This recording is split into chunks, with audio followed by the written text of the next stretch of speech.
Now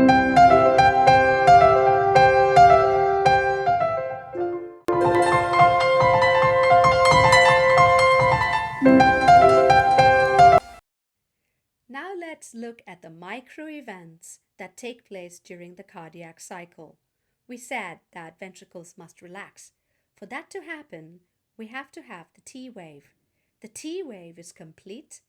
Ventricular repolarization is complete. So we will start the ECG from the end of the T wave. So T wave is finished. Ventricular repolarization is complete. So now this will be followed by ventricular relaxation or diastole. So ventricles relax fully. And the fully is important. It's fully open. When that happens, the ventricular volume increases. Remember, we said when ventricles relax, there is more space. So ventricular volume increases. We have 3 arrows going up, which means it increases a lot. If that happens, ventricular pressure decreases a lot. So you have 3 arrows going down. The ventricular pressure is so low that it even falls below the pressure of the atria. Atria usually have very low pressure. Here the ventricular pressure has fallen below the atrial pressure. So when ventricular pressure is lower than atrial pressure, AV valves open, tricuspid and bicuspid. When these valves open, blood can flow from the atria to the ventricles, and the ventricles can fill up with blood. And this movement of blood occurs down the pressure gradient. Now we go back to the P wave. The P wave, as we know, represents atrial depolarization. The atrial depolarization is complete. This will be followed by atrial contraction or atrial systole. The atria will basically squeeze the blood so that it can go into the ventricles. When the atria contract, the atrial pressure is still higher than the pressure in the ventricles. So atrial pressure is greater than, there's the greater than sign, ventricular pressure. Atrial pressure is greater than ventricular pressure. So the AV valves are still open. No big changes here. Blood continues to flow from the atria to the ventricles down the pressure gradient. Now we move to QRS. The QRS is a very major event, so it happens in 2 parts. In this section, we will look at just when QRS begins. There are some events that follow. So when QRS begins, ventricular depolarization also just begins.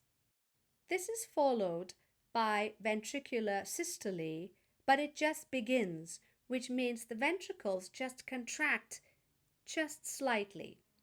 They just begin to contract.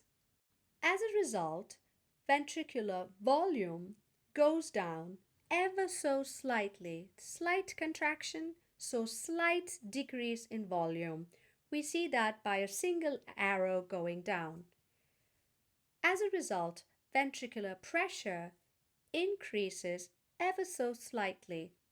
There's your up arrow, 1 arrow only. When ventricular pressure increases, the ventricular pressure is greater than, there's your greater than sign, is greater than the atrial pressure. When that happens, we know that AV valves close. They make a sound. It's the lub sound. The heart has 2 sounds, lub, dub. So the lub sound comes from the AV valves closing. So there is no movement of blood. Blood does not flow anywhere, not from the atria to ventricles, and not from the ventricles to anywhere else. So no blood flows anywhere during this time. Here is the most dramatic event, QRS complete. This means that ventricular depolarization is complete.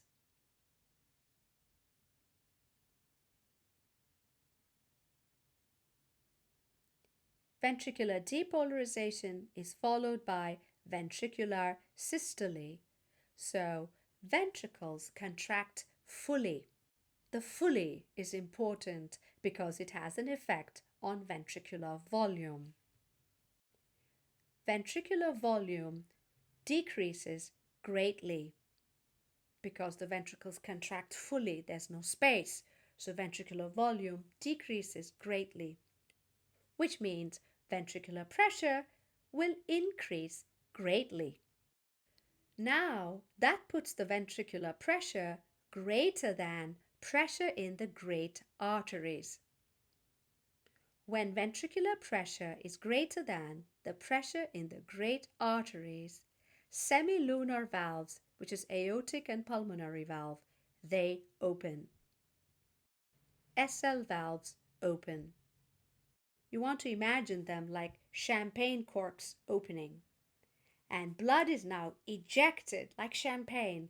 Blood is ejected from the ventricles to the great arteries.